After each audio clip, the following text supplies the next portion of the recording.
शिव समा रहे मुझ में और मैं शून्य हो रहा हूँ। जय बोले दोस्तों, भोलेनाथ सबके साथ। तो गुरु भाई के 440 वोल्ट करंट अफेयर इस यूट्यूब चैनल में आप सभी का स्वागत है दोस्तों। तो दोस्तों आज दिनांक 23 जनवरी 2022 के महत्वपूर्ण करंट अफेयर डिस्कस करेंगे। तो चलिए शुरू करते हैं गुरु भाई के जानदार जबरदस्त जिंदाबाद लाजवाब 23 जनवरी 2022 के महत्वपूर्ण करंट अफेयर दोस्तों। तो दोस्तों हाल ही में स्टैच्यू ऑफ इक्विलिटी का निर्माण हैदराबाद में किया गया। तो दोस्तों तेलंगाना की राजधानी हैदराबाद में निर्माण किया गया स्टैच्यू ऑफ इक्विलिटी का। तो दोस्तों स्टैच्यू ऑफ इक्विलिटी यह रामानुजाचार्य जी का स्टैच्यू है।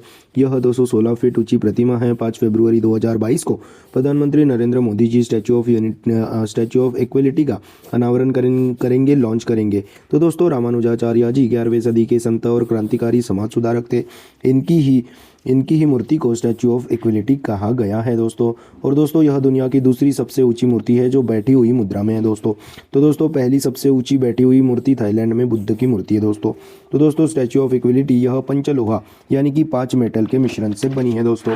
तो दोस्तों पंचलोहा में कौन कौन से मेटल आते हैं? तो सोना, चांदी, तांबा, पीतल, जस्ता, यह मेटल्स से स्टैच्यू ऑफ इक्विलिटी का निर्माण किया गया है। तो दोस्तों 1000 करोड़ रुपए की इस परियोजना को पूर्ण तरह से भक्तों की दान पूंजी से बनाई गई है। और दोस्तों रामानुजाचार्य जी का आंतरिक गर्भगृह है जो 120 किलो सोने से बना है, जो संत के पृथ्वी पर चलने के 120 सालों को दर्शाता है। और दोस्तों भारतवर्ष के स्टैच्यू के बारे में जानकारी अपन देख लेते हैं। तो दोस्तों स्टैच्यू ऑफ यूनिटी यह भारत के आयरन मैन सरदार वल्लभ भाई पटेल जी की प्रतिमा है जो कि केवड़िया जिले में स्थित है। नर्मदा नदी के किनारे साधु बेट द्वीप पर स्थित है दोस्तों स्टैच्यू ऑफ यूनिटी। यह दुनिया का सबसे बड़ा स्टैच्यू है जिसकी ऊंचाई 182 मीटर है दोस्तों। और दोस्तों स्टैच्यू ऑफ यूनिटी के वास्तुकार रामजी सुतार जी है। और दोस्तों एक और स्टैचू है अपने इंडिया में जो कि स्टैचू ऑफ पीस के नाम से जाना जाता है, जो कि राजस्थान के पाली में स्थित है। तो दोस्तों स्टैचू ऑफ पीस यह स्टैचू आचार्य विजय वल्लभ जी की है। यह 151 इंच की अष्टधातु से बनी हुई स्टैचू है जिसकी ऊंचाई 27 फीट है दोस्तों।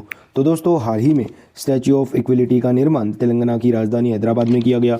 और दोस्तों हैदराबाद से याद आया मेरे को, हाल ही में भारत का पहला ओपन रॉक म्यूजियम भी हैदराबाद में ही खोला गया था by doctor Jitendra Singh, our science and technology minister. तो दोस्तों हाल ही में स्टैच्यू ऑफ इक्विलिटी का निर्माण हैदराबाद में किया गया जिसको 5 फरवरी 2022 को प्रधानमंत्री नरेंद्र मोदी अनावरण करेंगे दोस्तों। नेक्स्ट पे चलते हैं। तो दोस्तों हाल ही में लद्दाख को खेलो इंडिया प्रोग्राम के तहत अपना पहला ओपन सिंथेटिक ट्रैक और फुटबॉल टर्फ मिला। तो दोस्तों 10.68 करोड़ रुपए की लागत से बना अपना पहला ओपन सिंथेटिक ट्रैक और फुटबॉल टर्फ मिला दोस्तों लद्दाख को खेलो इंडिया प्रोग्राम के तहत। तो दोस्तों यह सिंथेटिक ट्रैक और फुटबॉल टर्फ ठंडे रेगिस्तान के स्पिटिक क्षेत्र में 130 नहरों पर बनाया गया है दोस्तों, यह ट्रैक और फुटबॉल टर्फ दोस्तों। तो दोस्तों हाल ही में लद्दाख को खेलो इंडिया प्रोग्राम के तहत अपना पहला ओपन सिंथेटिक ट्रैक और फुटबॉल टर्फ मिला। तो दोस्तों खेलो इंडिया से कुछ जानकारी आपको दे देता हूँ। तो दोस्तों खेलो इंडिया का 5वां संस्करण, खेलो इंडिया यूथ गेम्स का 5वां संस्करण मध्य प्रदेश के भोपाल शहर में होगा। और दोस्तों 2022 में ही चौथे खेलो India youth games Panchkula Haryana में खेले जाएंगे। और दोस्तों खेलो इंडिया यूनिवर्सिटी गेम्स के 2nd एडिशन कर्नाटक में होंगे। और खेलो इंडिया विंटर्स गेम के भी 2nd एडिशन जम्मू कश्मीर के गुलमर्ग में हो गए जिसमें जम्मू कश्मीर ही टॉप पे थी। और दोस्तों लेह लद्दाख की बात है तो दोस्तों हाल ही में लेह में खुला लद्दाख का पहला FM रेडियो स्टेशन जिसका नाम है टॉप 91.1 रेडियो स्टेशन। तो दोस्तों हाल ही में लद्दाख को खेलो इंडिया प्रोग्राम के तहत अपना पहला ओपन सिंथेटिक ट्रैक और फुटबॉल टर्फ मिला है दोस्तों। नेक्स्ट मिलते हैं। तो दोस्तों हाल ही में जम्मू कश्मीर के जेरी गांव को जम्मू कश्मीर का पहला दूध गांव घोषित किया। तो दोस्तों जम्मू कश्मीर प्रशासन में रियासी जिले में जेरी को केंद्र शासित प्रदेश का पहला दूध गांव घोषित किया गया। और दोस्तों इसमें जेरी के लिए एकीकृत पे डेयरी विकास योजना के तहत 57 डेयरी फार्मों को मंजूरी दे दी। और दोस्तों इस योजना के तहत 5 पशुओं की डेयरी इकाइयों को यानी कि 5 पशुओं की डेयरी यूनिटों को 50% सब्सिडी भी दी जाएंगी। और दोस्तों जेरी इस दूध गांव में 370 गायों के साथ 73 व्यक्तिगत डेयरी यूनिट्स भी है दोस्तों। तो दोस्तों हाल ही में जम्मू कश्मीर के जेरी गांव को जम्मू कश्मीर का पहला दूध गांव घोषित किया है। और दोस्तों हाल ही में केरल का कुमलांगी गांव यह सैनिटरी नैपकिन फ्री गांव बना है दोस्तों हाल ही में। तो दोस्तों हाल ही में जम्मू कश्मीर के जेरी गांव को जम्मू कश्मीर का पहला दूध गांव घोषित किया है दोस्तों। नेक्स्ट चलते हैं। तो दोस्तों हाल ही में international association of working women award Sushmita Sen ji ने जीता। तो दोस्तों बॉलीवुड एक्ट्रेस सुष्मिता सेन जी ने international association of working women award दिया गया है। तो दोस्तों Washington DC South Asian film festival 2021 में international association of working women award से सुष्मिता सेन जी को सम्मानित किया गया दोस्तों।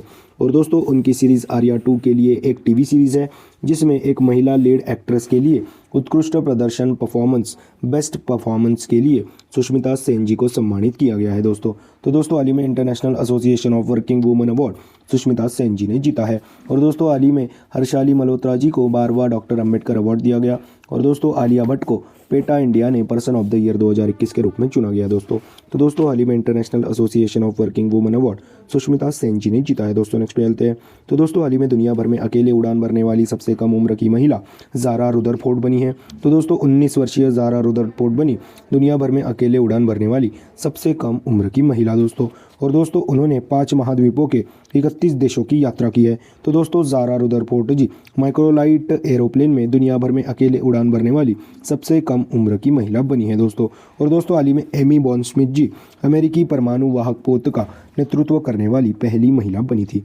तो दोस्तों हाल ही में दुनिया भर में अकेले उड़ान भरने वाली सबसे कम उम्र की महिला ज़ारा रुदरफोर्ड जी बनी है दोस्तों। नेक्स्ट पे चलते हैं।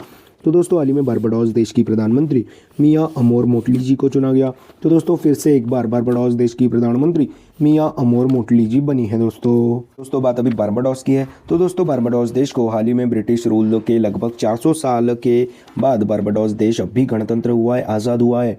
और दोस्तों इन्होंने नवंबर 2021 में एलिजाबेथ द्वितीय को हटाकर खुद गद्दी पर बैठी थी दोस्तों प्रधानमंत्री मिया अमोर मोटली जी। तो दोस्तों हाल ही में बारबाडोस देश की प्रधानमंत्री मिया अमोर मोटली जी को चुना गया दोस्तों फिर एक बार। और दोस्तों बारबाडोस के राष्ट्रपति के रूप में डायम सेंड्रा मैसन जी को चुना गया। तो दोस्तों हाल ही में बारबाडोस देश की प्रधानमंत्री मिया अमोर मोटली जी बनी है। और बारबाडोस के पहले राष्ट्रपति प्रेसिडेंट कौन बने हैं? डायम सेंड्रा मैसन जी। तो दोस्तों बात अभी बारबाडोस की है। बारबाडोस की राजधानी ब्रिजटाउन, यहाँ की करेंसी है बारबाडोस डॉलर। और यहाँ के अभी प्रधानमंत्री कौन बने हैं? मिया अमोर मोटली जी। तो दोस्तों अभी बात है तो नियुक्ति की। तो दोस्तों हाल ही में मैग्डेलेना एंडरसन जी स्वीडन की पहली महिला प्रधानमंत्री बनी थी। और दोस्तों ट्यूनीशिया की पहली महिला प्रधानमंत्री नजला बोदेन जी बनी थी। तो दोस्तों हाल ही में बारबाडोस देश की प्रधानमंत्री मिया अमोर मोटली जी बनी है दोस्तों। नेक्स्ट चलते हैं। तो दोस्तों हाल ही में the legend of Birsa Munda नामक पुस्तक को तुहिन ए सिन्हा और अंकिता वर्मा जी ने लिखा है। तो दोस्तों महाराष्ट्र के गवर्नर भगत सिंह कोश्यारी जी ने the legend of Birsa Munda नामक पुस्तक को लॉन्च किया। तो दोस्तों बिरसा मुंडा जी की जयंती को ही अब से 15 नवंबर को जनजातीय गौरव दिवस के रूप में मनाया जाएगा, ऐसी घोषणा की थी दोस्तों प्रधानमंत्री मोदी जी ने। तो दोस्तों हाल ही में the legend of Birsa Munda नामक पुस्तक को तुहिन सिन्हा और अंकिता वर्मा जी ने लिखा है। और दोस्तों भारत का सबसे बड़ा हॉकी स्टेडियम जो कि उड़ीसा के राउरकेला में बनाया जा रहा है, उनका भी नाम बिरसा मुंडा के नाम पे रखा गया है। और दोस्तों झारखंड रांची का एयरपोर्ट भी बिरसा मुंडा जी के ही नाम पे है दोस्तों। तो दोस्तों हाल ही में the legend of Birsa Munda नामक पुस्तक को तुहिन सिन्हा और अंकिता वर्मा जी ने लिखा है दोस्तों। नेक्स्ट चलते हैं। तो दोस्तों हाल ही में गुजरात राज्य के एनजीओ ने जानवरों को गोद लेने के लिए अडॉप्ट एनिमल पहल शुरू की है।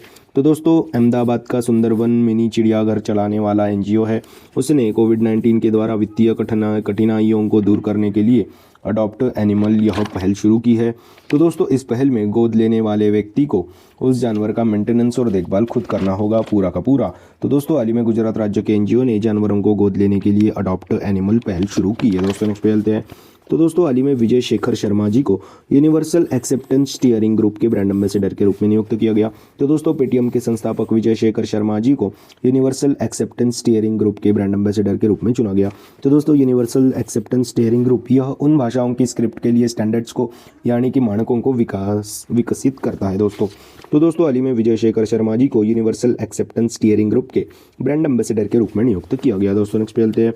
तो दोस्तों हाल ही में स्कॉटलैंड देश के साइंटिस्टों ने आर्टिफिशियल इंटेलिजेंस AI आधारित परीक्षण यानी कि टेस्टिंग एक्सरे की मदद से कोविड-19 का पता लगाएगा। तो दोस्तों स्कॉटलैंड देश के साइंटिस्टों ने आर्टिफिशियल इंटेलिजेंस बेस्ड परीक्षण एक्सरे की मदद से कोविड-19 का पता लगाएगा। और दोस्तों यह परीक्षण RT-PCR टेस्ट से भी तेज होगा, जो कि 5 से 10 मिनट के अंदर में रिजल्ट हाथ में होगा दोस्तों अपने कोविड का। तो दोस्तों हाल ही में स्कॉटलैंड देश ने artificial intelligent based testing x ray की मदद से कोविड-19 का पता लगाने के लिए एक टेस्टिंग जारी की है दोस्तों। नेक्स्ट चलते हैं। तो दोस्तों हाल ही में ऑपरेशन खात्मा नामक पुस्तक को RC गंजू और अश्विनी भटनागर जी ने लिखा है। तो दोस्तों पत्रकार RC गंजू और अश्विनी भटनागर जी ने ऑपरेशन खात्मा नामक पुस्तक को लिखा है। तो दोस्तों हाल ही में ऑपरेशन खात्मा नामक पुस्तक को RC गंजू और अश्विनी भटनागर जी ने लिखा है दोस्तों। नेक्स्ट चलते हैं। तो दोस्तों हाल ही में पाकिस्तान देश की सारा गिल जी पहली ट्रांसजेंडर डॉक्टर बनी है। तो दोस्तों सारा गिल जी पाकिस्तान देश की पहली ट्रांसजेंडर डॉक्टर बनी है। तो दोस्तों सारा गिल जी कराची के जिन्ना मेडिकल एंड डेंटल कॉलेज से MBBS फाइनल ईयर की परीक्षा उत्तीर्ण कर डॉक्टर बन गई है। तो दोस्तों हाल ही में सारा गिल जी पाकिस्तान देश की पहली ट्रांसजेंडर डॉक्टर बनी है दोस्तों। तो दोस्तों यह थे 23 जनवरी 2022 के महत्वपूर्ण करंट अफेयर्स दोस्तों। आज अपन क्या पढ़े उसके बारे में एक बार रिवीजन कर लेते हैं। तो दोस्तों हाल ही में स्टैच्यू ऑफ इक्विलिटी का निर्माण हैदराबाद में किया गया। और दोस्तों हाल ही में लद्दाख को खेलो इंडिया प्रोग्राम के तहत अपना पहला ओपन सिंथेटिक ट्रैक और फुटबॉल टर्फ मिला है। और दोस्तों हाल ही में जम्मू कश्मीर के जेरी गांव को जम्मू कश्मीर का पहला दूध गांव घोषित किया है। और दोस्तों हाल ही में international association of working women award Sushmita Sen ji ने जीता। हाल ही में दुनिया भर में अकेले उड़ान भरने वाली सबसे कम उम्र की महिला ज़ारा रुदरफोर्ड जी बनी है। और दोस्तों हाल ही में बारबाडोस देश की प्रधानमंत्री मिया अमोर मोटली जी बनी है। और दोस्तों हाल ही में the legend of Birsa Munda नामक पुस्तक को तुहिने सिन्हा और अंकिता वर्मा जी ने लिखा। हाल ही में गुजरात राज्य के NGO ने जानवरों को गोद लेने के लिए अडॉप्ट एनिमल पहल शुरू की। हाल ही में विजय शेखर शर्मा जी को यूनिवर्सल एक्सेप्टेंस स्टीयरिंग ग्रुप के ब्रांड एम्बेसडर के रूप में नियुक्त किया गया। और दोस्तों हाल ही में स्कॉटलैंड देश आर्टिफिशियल इंटेलिजेंस आधारित परीक्षण एक्सरे की मदद से कोविड-19 का पता लगाएगा। हाल ही में ऑपरेशन खात्मा नामक पुस्तक को पत्रकार RC गंजू और अश्विनी भटनागर जी ने लिखा है। और दोस्तों हाल ही में सारा गिल जी पाकिस्तान देश की पहली ट्रांसजेंडर डॉक्टर बनी है। तो दोस्तों यह थे 23 जनवरी 2022 के महत्वपूर्ण करंट अफेयर्स। आशा करता हूँ आपको पसंद आए होंगे। अगर पसंद आए होंगे तो दोस्तों लाइक कर दीजिए, कमेंट कर दीजिए। और दोस्तों ऐसे ही day to day current affair, उनकी रिवीजन क्लासेस और जनरल नॉलेज क्लासेस पाने के लिए गुरु भाई के 440 वोल्ट करंट अफेयर इस चैनल को फॉलो कीजिए दोस्तों। और दोस्तों one liner current affairs PDF पाने के लिए हमारे टेलीग्राम चैनल को फॉलो कीजिए। Link is in the description box below. This is Guru Bhai signing off. जय शंकर महाराज दोस्तों, जय बोले।